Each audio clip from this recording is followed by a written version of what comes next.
Hello, and welcome to Season 7 of the FODcast, the podcast focused on the future of digital commerce hosted by Simply Commerce. Season 7 promises to continue to bring you some of the industry's brightest minds across the globe as we unpick the sector and where it's heading. From war stories to strategy and technology deep dives to future trends, we cover it all as we continue our journey to have one of the most popular podcasts in commerce. Before we start, if you enjoy our content, please do hit the subscribe button on whatever platform you're listening on, like and share on socials. Hello, and welcome back to the FODcast, the future of all things digital commerce. Today, I'm pleased to welcome one of the industry's most traveled professionals and a name many will be familiar with, Tal Ofer, currently Senior Partnerships Director at Cloudinary and co-founder of the Community Council at the MACH Alliance. So, co-founder of the Community Council, I believe that's a new announcement, Tal. Do you want to tell us a bit more about that, please? Yeah, sure. So I started to get involved in the MACH Alliance around 3 years ago when I joined Cloudinary. I was very, very passionate about it. And originally, I was involved as a member of the Growth Council, which later became a chair of the Growth Council after elections. Then the Growth Council has been abolished by the MACH Alliance as the focus of the organization was about helping existing members growing, get more value from the alliance. So together with a couple of colleagues, we co-founded this community council, which now also have a member of staff looking after the community. And the point is we already have over 100 members. We're helping them each other to connect with each other. We're helping them with member initiatives, events, using stuff like the power of MACH, and helping new members, to find their way. Because when you join, doesn't matter how established you are as a business, you're joining a new organization, you don't know who to speak to, if you need to troubleshoot, if you have any issue, or you want to be connected to some potential partners inside the alliance. So we are the point of contact, both in Europe and the US, to help those members. And of course, we're working with the board and the permanent members of staff of the MACH Alliance. Oh, so I don't know where you find all the spare time in the day to do these jobs, to be honest with you. Like I said, you always seem to be at a different event every week, and you've got your responsibilities for Cloudinary and the Mac Alliance, and you got your family as well. And it's where do you find the time? I think it's something that I'm very passionate about it. And, it's like when you have a hobby or a subject that you're really passionate and like to do. Some people, they play golf, and some people, they do other stuff. So I'm very, very passionate about it. It also benefits personally myself and my company, both in the medium and in the long term.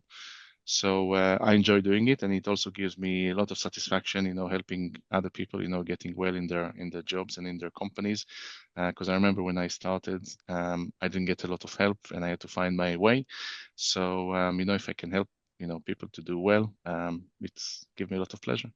Yeah, well, I love it. You're certainly a great person to be offering assistance and to be mentoring and what have you. And look, really appreciate you joining me on the show today, Tal. Obviously, we bumped into each other at a couple of events in the past, so it's cool that we've been able to extend that relationship and have you on the show. Thank you. It's great to be here.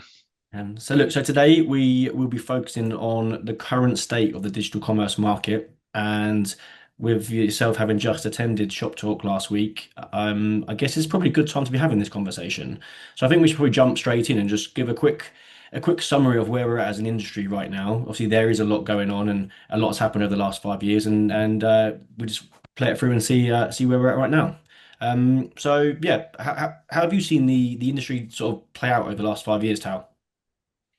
So I think one of the major things that's obviously happened in the 5 years ago is that we had, the lockdowns, and the whole industry has gone through a really seismic change.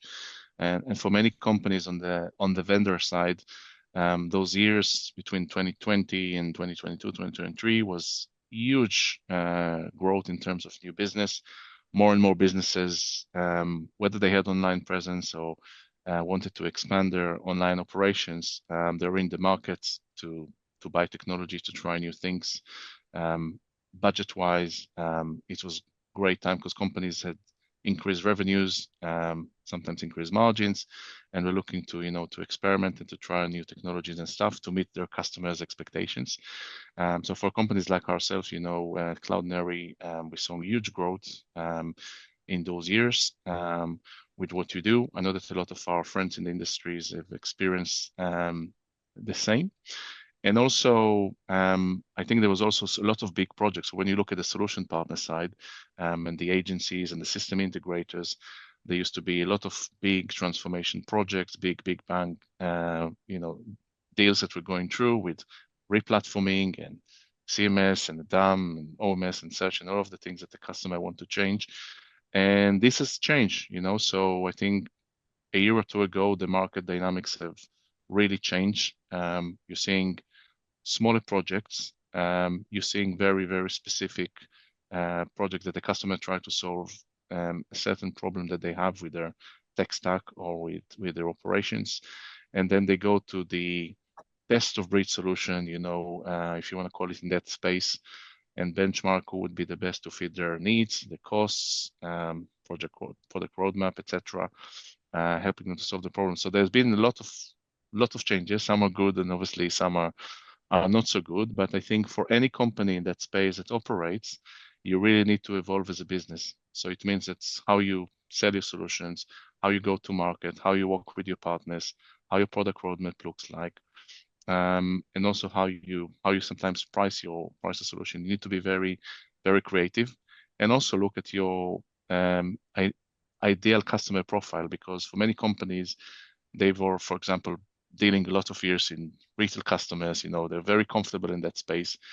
And now they need to think a little bit outside the box, to be more creative, because there could be other businesses that could benefit from what they do. And we at Cloudinary, we're working very closely with lots of fashion brands, lots of luxury brands and high end. And we figure out that we need to, think outside of the box. And we're doing now more stuff, for example, in the automotive industry, with financial services, with legal firms. So you need to try and explore how your product can fit, outside your ideal customer profile, to try and reach where your company wants to be in terms of growth. Yeah, you made a good point there about the ICP. I guess you're quite lucky in the fact you have a product that can be used across multiple sectors, and I mean, not everyone has that luxury, right? So they might find themselves aligned to a sector that is either doing really well or not so well. In this case, maybe like retail, where there isn't as much money right now as there has been in the past.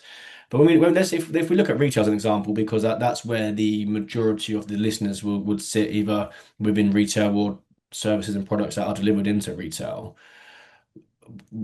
Why do we feel there's been this shift around sort of going to smaller projects? Is it because there's just no money to spend, or is it because actually a lot of the work has been done previously and there's no need to keep replatforming because they've already done a replatform in the last 5 years and it's still fit for purpose?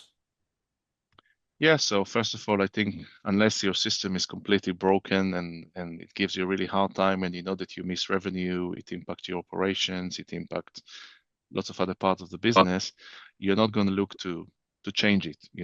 I've been working in the payments industry before, and there's a lot of competition, in working with retailers, and it's mainly come down to who's going to offer the cheapest cost of transaction at the end of the day, because a lot of the companies can do more or less the same.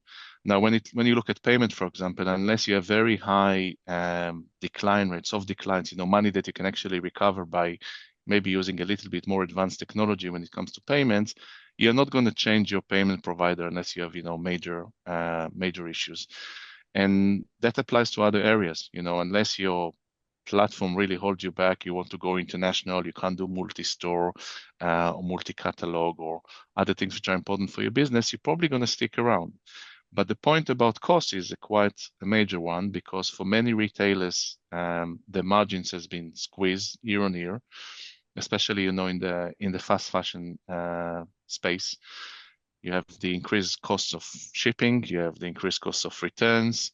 Some of the fashion retailers, that everyone knows, they have returns anything between 20 and 40% of the orders.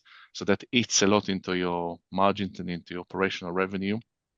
And that means that you can't spend as much as maybe you could have spent before. Now, from my personal point of view, one of the benefits of the MACH Alliance, and I'm plugging it in, is that you don't have to go and do a wholesale change of your system. If something is not right, you want to try it, you can take, for your search solution, and you can replace it with something else. So you can take your promotions or loyalty or anything around that, and it can be quite cost effective. You don't have to change the whole thing. The trouble is if you are working with an Adobe or Oracle, or then to change from it, usually it's not easy to go just with one piece, and then you need to look at a CMS or a DAM or something else.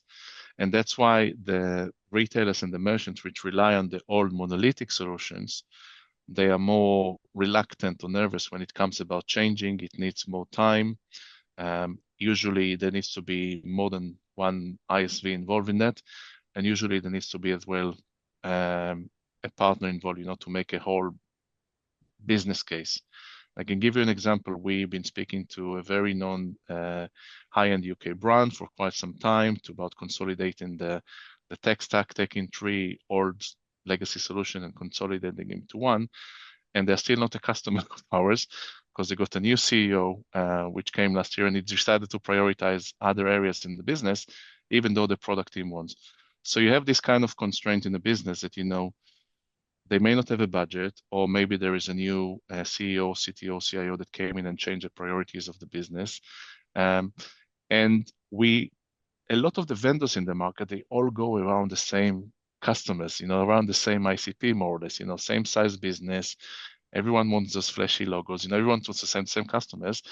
And these customers as well, they can't just sit all day and buy technology. They have a business to run, they have to look what to prioritize. And I think it comes down to what areas have the highest pain points at the business, where you can drive both the best return on investment and also best operational efficiency with the technology. And this is how I see that brands and retailers are buying nowadays. They're looking at 2 kinds of ROI. They're looking at the commercial ROI, so increase in conversion, reducing returns, page load performance, but they also look, for example, at removing manual tasks and save money where they can by using technology, by using AI. And this is, I think, the future, which we're going to see more and more, is we see more point selling solutions about buying a specific solution for an existing problem. And we don't see that many big bang digital transformation projects. They're going to be here and there, but they're not that many. And the main companies that struggle because of that are the commerce platforms, because a lot of them used to, in the good years in the economy, they used to hit the revenue, crush the revenue, do really, really well. Now, a lot of them are just trying to hang on to their existing customers because there are some challenger platforms which coming with very low costs and eating into their market share. Yeah, it was funny. I mean, for a while, people have said commerce is just a commodity, right? And it's like if you've got your website and it's what changes can you make to your commerce platform that are really going to give you that kind of USP ahead of your competitors. A lot of the changes are going to be around maybe the front end or around how your search works or your PIM. And there's a very good chance that you might be using a specific vendor for that and not the commerce platform itself. So I can see exactly why those conversations are being had and the impact that it would have. I think something you mentioned on there is around the best investments and the commercial ROI. And I guess something that we're also seeing is the companies that are spending, approximately half of those are spending money with the aim of spend now to reduce costs over time. And a lot of that is focused around AI and how AI can reduce efficiencies within the business in certain areas, whether it be operationally or whatever. So it's quite interesting that there is money to be spent, but actually it's not on big fancy digital transformation work or a re-platform. It's around sort of business efficiencies and optimization. Correct. That's exactly what we're seeing at Cloudinary in the market. That's what our friends in the industry are seeing as well. And every decision now takes longer than it used to take before. Everything is more scrutinized. The CFOs like to be involved more, know what the money is being spent on, and you need to come with a very solid business case that proves this ROI, because again, everything is scrutinized quite more closely than it used to be before. Yeah, so here we go. There's a crystal ball in front of you. At what point will cost stop being so heavily scrutinized, and when will money be more free flowing? I don't think it's going to change dramatically in the next couple of years, because as you know, there are certain geopolitical things that are happening around us, which is not always in our control. And they also impact how businesses are are buying and how they plan and how they invest. I can give you an example without mentioning the customer's name. Last year, we were involved in an RFP for a business from the UK, and they decided not to go ahead with that project this year because the tariffs that the US president decided to put on increased their cost of their products by a couple of hundred millions a year. That means now that they can't go and spend that money on technology that they wanted to do on certain areas of the business. And they wanted to go with the project. They were very serious about it. But sometimes things like that happen and it has impact and people don't even realize. They were like, yeah, but increase the tariff. What does it have to do with that? Actually, it has an impact on the business, and it means the business actually now got to seriously hit with their margins and how they operate the business, and now they have to deprioritize this project and probably push it back by quite some time. Yeah, and we had two clients that immediately paused their recruitment drive because they were impacted quite severely with the tariffs as well. So we've kind of seen that from a impact the recruitment sector as well as I'm sure many have as well. So like I said, it's not always you think about the impact as in the wider industry outside of the tariffs itself. As we're talking about sort of money, where it's spent and investing, I mean, companies are investing in areas. I mean, the last couple of years we've seen investments in search and PIMs and CMSs, and they seem to be some of the more sort of busier areas. So would you agree? Is there like one or two specific areas where you feel companies are investing the most money, Tal? Yes, so I think it didn't change. That's in the case of the CMS and PIM, quite popular investments because you need to get your products right, you need to get your content right. It impacts the conversion rate and how your brand is perceived. In addition to what we do at Cloudinary, but I would say that there are two areas which goes really, really well together, where I think is really the future, and the vendors in those spaces are going to and already making a lot of money, is around personalization Mm. and loyalty. Because a lot of those brands, and we spoke previously about retail, a lot of those brands, they want to differentiate themselves from the competition. They're spending a lot of money on marketing and advertising, driving traffic through different channels, through affiliate marketing, display, etc. And then the customer comes on the website and they abandon the basket, because of different reasons. Maybe they're selling their stuff cheaper through a wholesaler or through Amazon or something like that. Maybe the experience is not optimized. Maybe they're missing attributes. And the ones which are doing well, and the ones which are going to do well, are the ones that are investing in those areas. Because when you are investing in a personalized one-to-one or micro-personalization, as some call it, you're more likely to retain your customers. And that's, again, connect to loyalty, where you can really increase the lifetime value of these customers. Because what you don't want to do as a business is you want to invest all of this money driving them to your website, and then for a reason that you're missing something on your website, they're going to drop off, they're going to go to a competitor, and they're not going to shop with you at that frequency, or they're not going to shop with you at all. Depends how bad the experience is.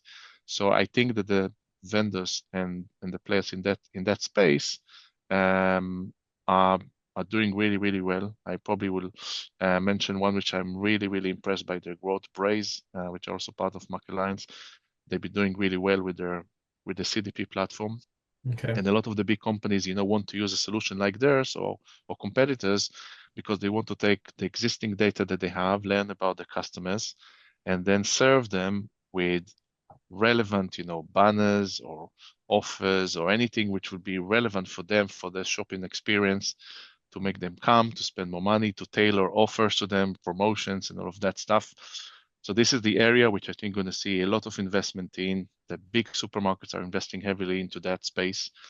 They have big customer bases, the club cards and the other ones. And I think that's, if you're in that space, you're going to have a really good future ahead of you.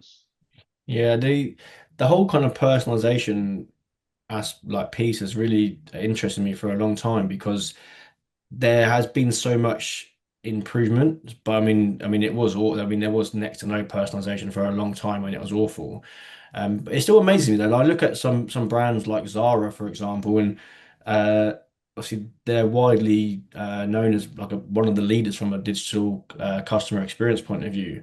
But I can guarantee you, if I was to go on Zara now, it would bring up the women's homepage, and my wife never uses my laptop, so I'm not quite sure where like that has come from. But then it still can't seem to personalize it to me browsing for me, which I find quite amazing. But I mean that's a separate conversation, right? I feel like there's definitely a lot that can be done there still. And if I look at loyalty, we've had a lot of really cool conversations around loyalty on the podcast recently. We had Sam from Talent One on the show last year and Fiona from Loyalty Line both talk about some of the cool things that their platform does and that their customers are doing to improve customer loyalty, because we live in a world where with a couple of clicks on your laptop or your phone you can be buying your product from somewhere else. And as you said, you spend so much money now on getting the customers to your site.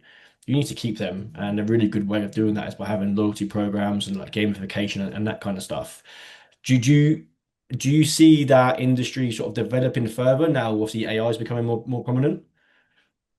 Absolutely, it's inevitable that it will be developing AI as a major part to do with that, because what a lot of those solutions will do, they collect all of these data points from customer journeys, and obviously they compare it, and then they try and test it by doing A/B testing. They, for example, do a special landing page for this customer and another one for that customer, and they can change the layout of the page, and they can send how the search looks like.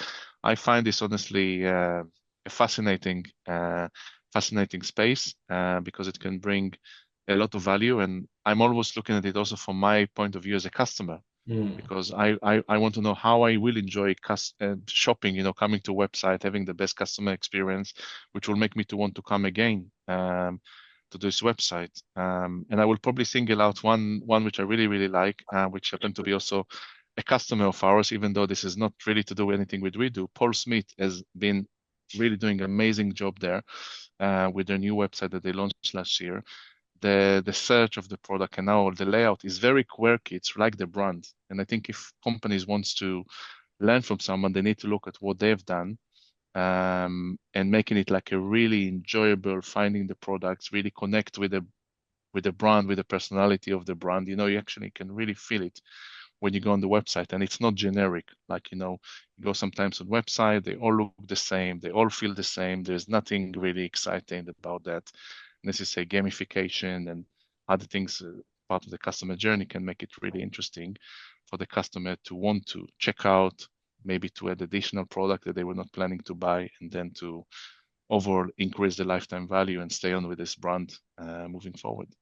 Okay, so a couple of things then. If we're looking at sort of loyalty and personalization, then where do you feel like we are on the journey to that being at its like peak, like goodness? Like, if we feel like the end goal is like hyper personalized, one to one, where are we on that journey now?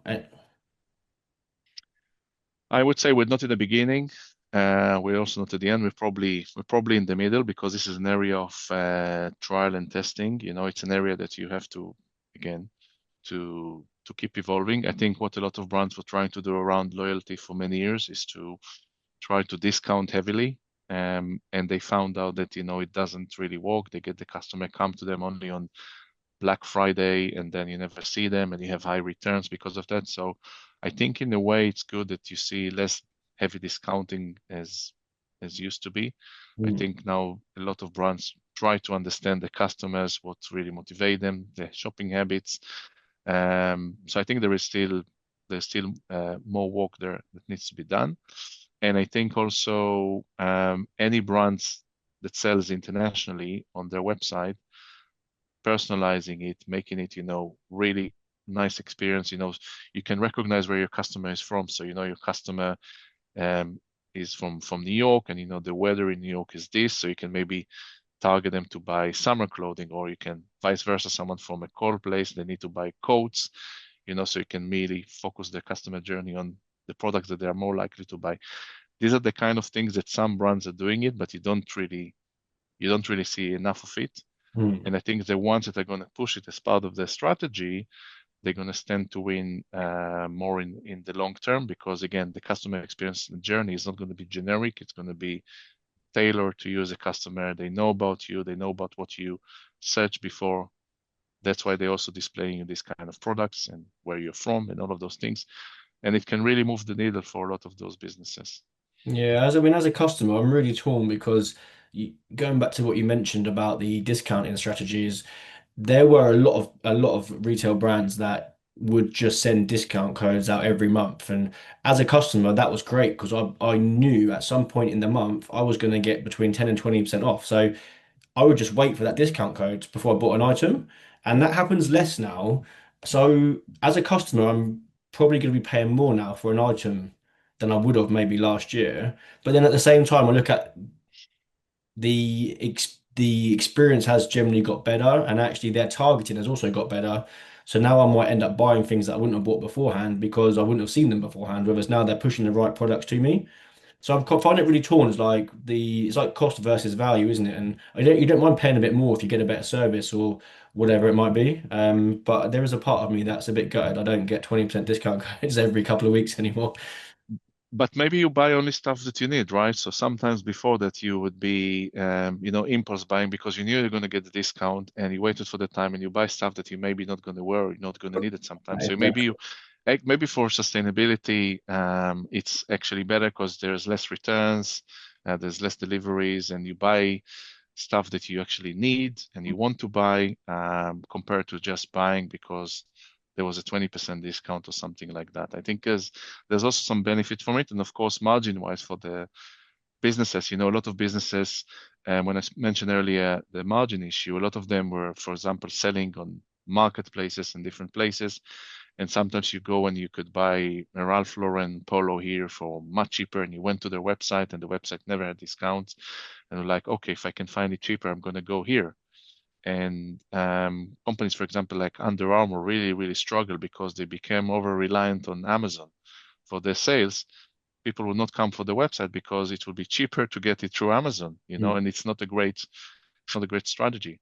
So also when you look at promotional activity, loyalty activity, email marketing, etc., one of the most annoying things is that you can get like those blast emails that all the customer base is getting the exact same email with stuff which is not relevant for them, and happening on too frequent.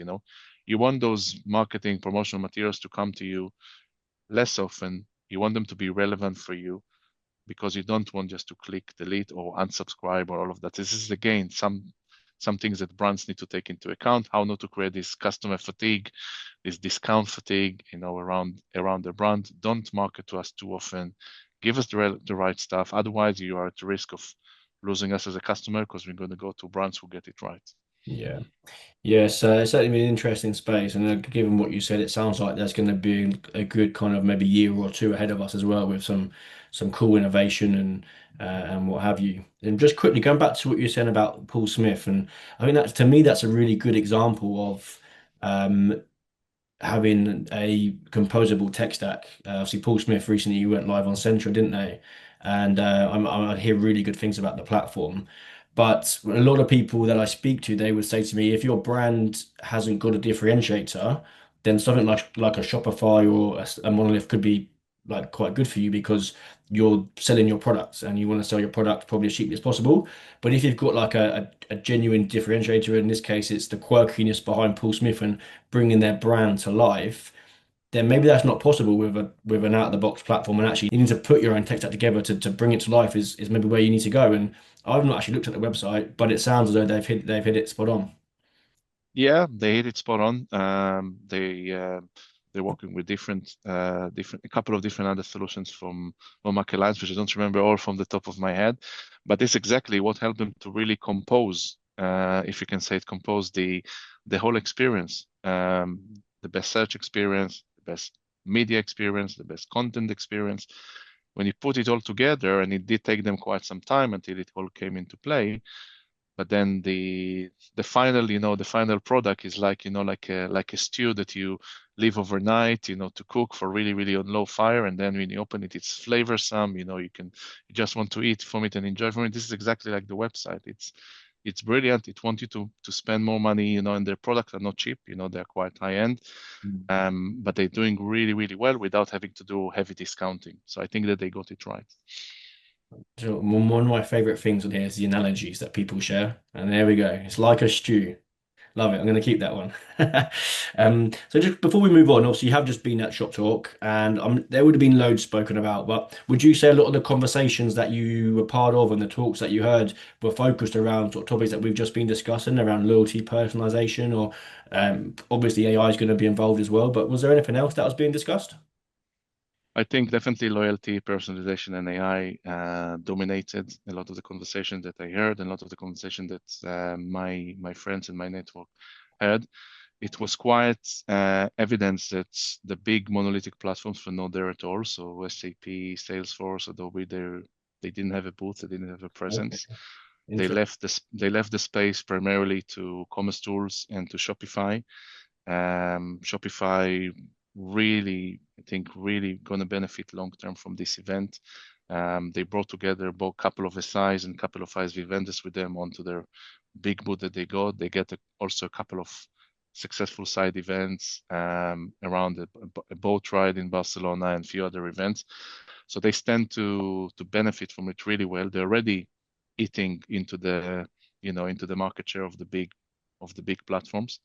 And it's quite impressive because a couple of years ago, if you spoke to some of the biggest size in the industry, they would ridicule you if you ever suggest we're going to work with Shopify. Now, a lot of them, because the business dried up with a big platform, there are not a lot of projects, but the customers are moving from those platforms into Shopify. They need to start building their own Shopify practices. And some agencies that I've been working with for many years, that they've been very strong, Salesforce, Commerce Cloud, for example, they're now having very, very successful Shopify agencies because they realize this is where the business is going, this is the direction of the market, and they don't want to miss out. So I think Shopify has clearly dominated a lot of the conversations in Shop Talk. I think overall it was a successful event for us as a company overall. Some really good meetings for the pre-booked meetings. It did feel a little bit smaller last year, less exhibitors, and I think a bit less attendees. But the quality overall hasn't dropped, and I think this is what make the event, I think, one of the best in the industries globally, both in the US and in Europe. Yeah, I mean, it's widely it's sort of spoken about as being one of the best. I'd love to get out there at some point, but I definitely echo what you're saying with Shopify. It is in every conversation, and I just look at the clients that we work with and speak to, and almost all of them have spoken to us about building out a Shopify practice if they're a consultancy or an agency. Many of whom we're currently helping with or have helped this year as well. So it's where it's going, and as Shopify just pushes more and more into enterprise, we're going to see that continue, I think. So it's an interesting space to be in. Yeah, I see at least 2, 3, 4 more years of Shopify dominance. But that's it. You never know what's around the corner. So technology is evolving fast at the minute. So so let's see. But look, we can't go through the conversation without talking a bit about the MACH Alliance. It's obviously been through a bit of a turbulent time in the last couple of years. It came. It hit the industry hard when it first came around a few years ago, and it's safe to say it's left its mark. So I guess what would be interesting to hear from you, Tal, is there still a place for the MACH Alliance in the industry, and how is it now versus its original positioning? Yeah, so it's a very good question.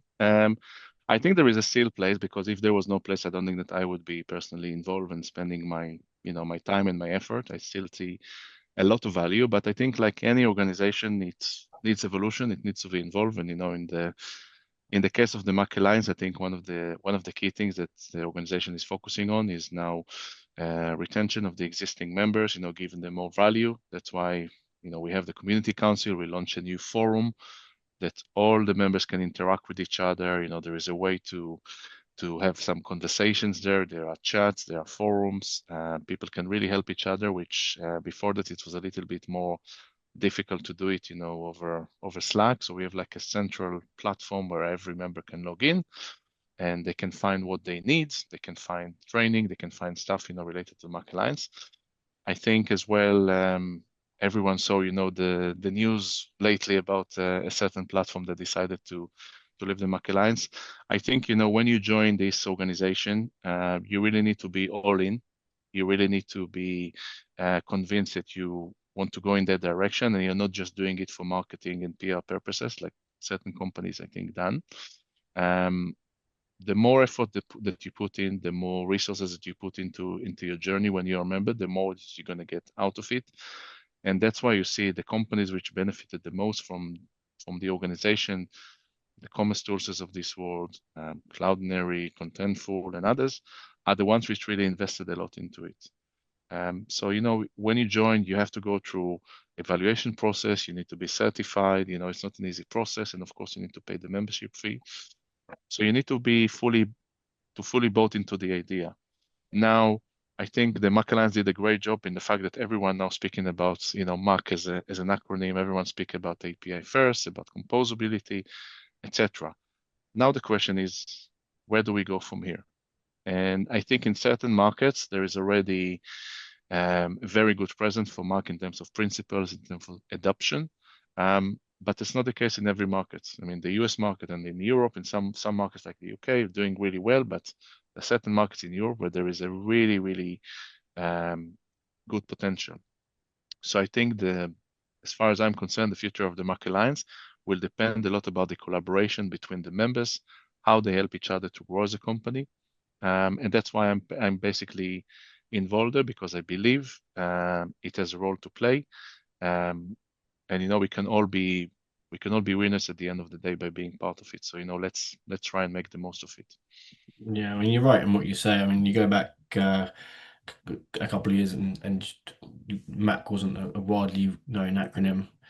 I don't think I ever heard the word composable until 2 years ago. And obviously now they're both discussed daily. I mean, what would be interesting to get your take on here, Tal, is when the MACH Alliance first came around, there was lots of images of Lego flying around and how you can literally put it on and take it off, and it's really simple. And I mean, what's been clear is that it's maybe not quite as straightforward to do that as it was suggested at the start. We're kind of seeing that reflected in the tone of voice from the MACH Alliance as well. And now it's not necessarily about best of breed, it's about best of suite, which has still got the same principles at heart. It's just picking maybe what's right for you in terms of the right 2, 3, 4 vendors and not necessarily needing to have 10 to 15 different vendors or so. What would you say about that kind of change? I think one of the things that I see in terms of change is that, the big platforms talking about composable, talking about MACH, it's a few years ago, you wouldn't think that the Salesforce and SAP would actually have like composable storefronts. So I think in that sense, we can really say that some of it was due to the work that the Alliance has done and the members have done. I think in how you do the go-to-market here, in many, many cases now, not every business have the right expertise. So, you may see that the competitor of yours gone in a composable architecture, but you maybe don't even know how, or you don't know how to go about it. So you need to, to work with the right partners who have done it, who did this kind of build a composable architecture. If you're interested, speak to someone who've done it. Maybe it's not for you. First of all, don't go and buy, a luxury car because your friend or neighbor got it. Just see first of all if it benefits you as a business, because again, it's a complete change in how you work, how you operate, and you need also to get internal buy-in. Whether you're the CTO or CIO, you need to get a lot of other teams, on board. You need to get the marketing, operations, logistics, and other, if the case of of a retail business. So you need to think about that first of all. I would say that not every business should go in that direction. Some businesses are better off with what they have, and if they work with a solution which is good for them. But I think that there is a play for a little bit of a more hybrid, especially when it comes to the monoliths. And that's why some businesses say we can modernize some parts of our technology stack with maybe we replace the search, or we replace the CMS or something else, but we keep the rest this way. I think doing it in steps and stages is a good way of embracing, a composable architecture, because again, not every business can do full blown, in that direction. So if you are a business and you listen to this podcast and you want to explore it, speak first of all to businesses who've done it, speak to the MACH ambassadors. There are a lot of amazing technical people who have done this kind of project, who've been really championing this kind of initiative, and I can personally connect to some of those in this industry, and get a better understanding if it will be a good fit for your business or not. Again, don't do it because it sounds like it's fun and it sounds like it's going to be great for you. First of all, find if it's going to bring any value for you. And the best thing is to go to speak to someone who been through it, because it's not always going to be perfect. There are going to be some challenges, it may not work. So first of all, seek some advice from companies or some individuals who've been through it, and they can guide you and see if it's a good fit for you as a business. I think there's some really good advice, and having had many a podcast conversation around the composable transformations and reasons uh, for failure, success, and challenges that came along the way, and all that kind of stuff. It's safe to say that a lot of the time it was an underestimation from the business in terms of what was expected and the change that was going to be coming their way, and having that whole business aligned. Everyone needs to be talking, everyone needs to be aware, everyone needs to be brought on the journey, and obviously the technical expertise and stuff as well. So I think that's some good advice there, Tal. Thank you for that. And I think I guess the benefit we have now is we're kind of the best part of 5 years into the composable journey, and you have got those people in the industry that you can talk to that have been through it, maybe even more than one or two of them, and they can really talk to you about past experiences and help you come to the understanding as to whether or not this is going to be the right move for you. Because as you also said, it's not for everybody. But there are clear benefits to doing it. Take the Paul Smith example that we spoke about earlier on in the show. Absolutely. There are definitely benefits around the total cost of ownership, which is again a concern or a factor for a lot of businesses. Agility, for you as a business, sometimes need to solve a certain problem. You don't need to replace the whole system, but you can actually rip and replace the problem that you're trying to solve. And we've been in this industry for many years, and we all heard about code freeze, and you can't do anything in Q4 or in a peak period. When you're with the MACH architecture, with the composable architecture, you can actually solve the problem that you want to do. You don't need to take down the whole site. You can actually focus on that area, and it can really help you also with speed to market as well. So again, there's really, really important considerations here. Cool. So, before we wrap things up, then, I just want to talk a little bit about consolidation in the market, because it's something that we're seeing quite a lot, and particularly in the sort of the CMS space, we're seeing CMSs sort of reposition themselves to DXPs. So, really keen just to get your thoughts around this, Tal, and the effects it's having on the industry. Yeah, so I think the two which I know the best that are closest to me are Content Stack and Contentful. Both have invested in recent times in acquiring other platforms to expand their offering. So Contentful doing a lot on personalisation, which we touched upon earlier. They bought a company called Nintel, which was part of the MACH Alliance, a composable solution, integrated it into their platform. Now they can offer it to their customers as part of the models that Contentful do. Content Stack, they bought a CDP called Lytix, I think, and they also incorporate it into their offering. They want to be more all-around platform than just be seen as a CMS, so they call it the DXP. I know some people like it. Not everyone likes it, of course. There are those who say that it's actually maybe it's not really composable anymore. It's not just best of breed. It's starting to become a monolith because it's becoming now a much more bigger platform than a CMS. Others having obviously the different opinion that they can actually see more the benefits. I'm guessing that when you are a VC firm based company, you have a lot of investors' money, you need to look at how you're going to get this growth coming, quickly. And both of these companies have a lot of smart people in the strategy and in the leadership team, and they figure out that those areas are the areas which there's a lot of growth, which is no coincidence. We spoke about those earlier in the program. This is where a lot of the growth is going to come from. So this probably one of the reasons why these companies are going into that direction. They realize that actually they can upsell the product, or they can broaden, the customer base or the use cases that they currently have, and they can then generate more revenue for their business and for their investors. You touched upon I guess the key point there is what I'm trying to make is that at what point do they then become a monolith themselves? Because if they're going to keep acquiring businesses to expand the services they're offering, they're going to go against the very principles that led them to be the business that they were in the first place. So yeah, I guess at what point would you then say they are no longer best of breed and they are more of a monolith? Well, if they're going to buy commerce engine and search and different things, and they become amalgamate it all together, then obviously they will be a monolith.